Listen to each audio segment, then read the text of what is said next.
Assalamualaikum warahmatullahi wabarakatuh. Shalom, perkenalkan nama saya Yulia Margareta Sirait dari kelas penambangan data lanjut PS1 SI07 Rek PDL01 dengan NIM 23111030045. Di sini saya akan mempresentasikan tugas penambangan data yang dimana saya akan melakukan step pre-processing dan melakukan klasifikasi pada data tersebut menggunakan salah satu metode ensemble. Berikut videonya.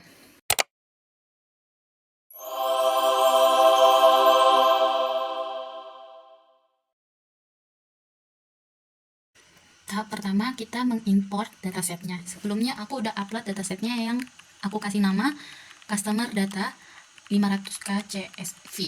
Nah, kemudian kita akan membuat codingannya. Nah, untuk codingannya seperti ini, codingan import datasetnya. Untuk penjelasannya, library pandas digunakan untuk membaca dan mengelola dataset.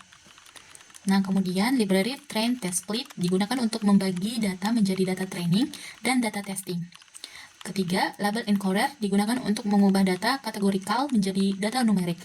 Kemudian, random forest classifier digunakan sebagai metode klasifikasi berbasis ensemble learning. Dan query score serta classification report digunakan untuk mengevaluasi performa model. Kemudian kita pada tahap load dataset. Untuk codingannya seperti ini. Nah, untuk penjelasan load datasetnya ini, pada tahap ini dataset dimuat ke dalam program menggunakan fungsi read CSV dari library pandas. Dataset yang digunakan adalah customer data 500k CSV yang berisi data pelanggan dalam jumlah besar. Setelah dataset berhasil dimuat, beberapa baris pertama dari dataset ditampilkan menggunakan fungsi df-hit untuk melihat struktur data seperti nama, kolom, serta contoh isi data. Untuk hasilnya seperti ini, dan kalau menampilkan datanya berarti codingan kita berhasil. Untuk tahap selanjutnya kita ada data pre-processing. Untuk codingannya seperti ini, teman-teman. Untuk codingan data pre-processingnya ini seperti ini, teman-teman. Dan penjelasannya itu data processing yaitu proses pembersihan dan persiapan data sebelum digunakan dalam proses machine learning. Langkah pertama adalah menghapus kolom customer ID karena kolom tersebut hanya merupakan identitas pelanggan dan tidak memiliki pengaruh terhadap proses klasifikasi. Selanjutnya dilakukan penanganan missing value dengan mengganti nilai yang kosong menggunakan nilai yang paling sering muncul atau modus pada setiap kolom. Setelah itu dilakukan proses encoding pada data kategorikal menggunakan label encoder. Bertujuan untuk mengubah data yang merupakan teks menjadi bentuk angka sehingga dapat diproses oleh algoritma machine learning. Untuk hasilnya seperti ini. Nah, kalau misalnya udah dicentang hijau, itu berarti codingannya berhasil. Nah, kita lanjut ke tahap menentukan filter dan target. Untuk codingannya seperti ini, teman-teman.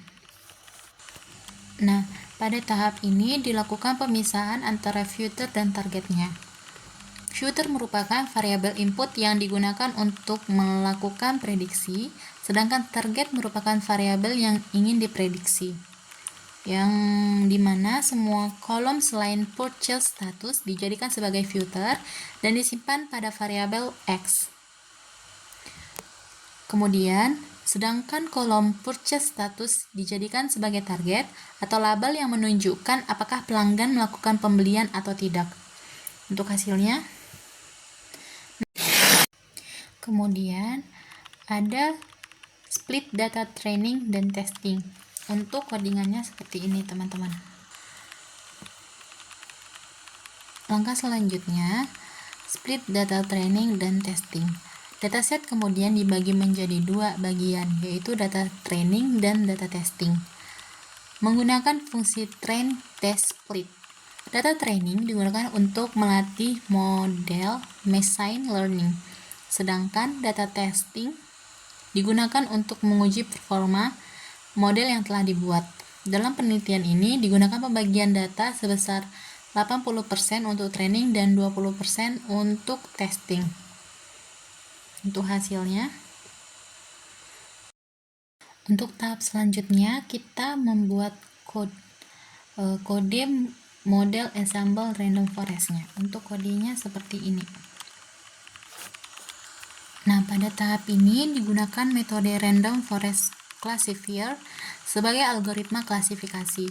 Random forest merupakan salah satu metode ensemble learning yang bekerja dengan cara menggabungkan banyak decision tree untuk menghasilkan prediksi yang lebih akurat dan stabil. Model kemudian dilatih menggunakan training dengan fungsi fit.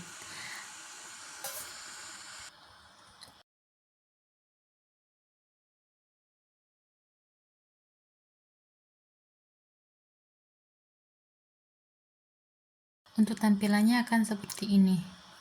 Lanjut. Nah, selanjutnya ada langkah prediksi data. Untuk kodenya seperti ini ya teman-teman. Nah, untuk tahap ini, setelah model selesai dilatih, langkah berikutnya adalah melakukan prediksi terhadap data testing. Prediksi dilakukan menggunakan fungsi predict untuk menentukan apakah pelanggan pada data testing akan melakukan pembelian atau tidak. Di sini kita lihat hasilnya. Nah, untuk hasil kodenya terbaca ya teman-teman. Selanjutnya ke evaluasi model. Untuk codingannya seperti ini ya teman-teman. Pada tahap terakhir adalah melakukan evaluasi performa model klasifikasi. Evaluasi dilakukan menggunakan equary score untuk mengetahui tingkat ketepatan prediksi model.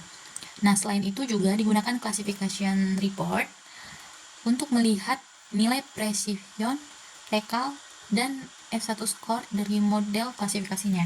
Untuk hasilnya seperti ini. Nah, hasil yang didapat akan seperti ini.